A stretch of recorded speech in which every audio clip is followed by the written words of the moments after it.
আমি করজোড়ে প্রকাশ্যে আমি ক্ষমা প্রার্থনা করছি।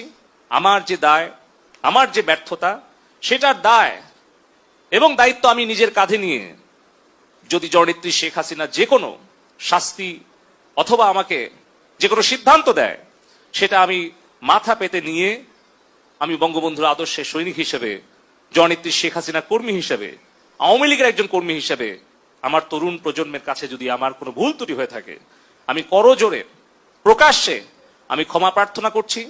এবং এই ইন্টারনেট ব্যাহত হওয়া, এই সোশ্যাল মিডিয়ার গুজব প্রতিরোধে ব্যর্থ হওয়া, এই সকল কিছু দায় এবং দায়িত্ব, ব্যর্থতা আমি নিজের কাঁধে তুলে নিচ্ছি এবং যে কোনো সিদ্ধান্ত আমি মেনে নেওয়ার জন্য আবারও প্রতিশ্রুতি আমি সকলের সামনে দিচ্ছি। হাত জোর করে অনুরোধ করছি এবং আমার মতো যারা বাবা আছেন তাদেরকেও অনুরোধ করছি, আপনারা আপনাদের সন্তানদের সাথে বসেন। দেশ কিন্তু অনেক কঠিন অবস্থা পার করছে, আমাদের বাচ্চাদের ভবিষ্যৎ আমাদের রক্ষা করতে হবে। এমপি হিসাবে না, বাবা হিসাবে অন্য বাবা মাদের কাছে অনুরোধ করলাম।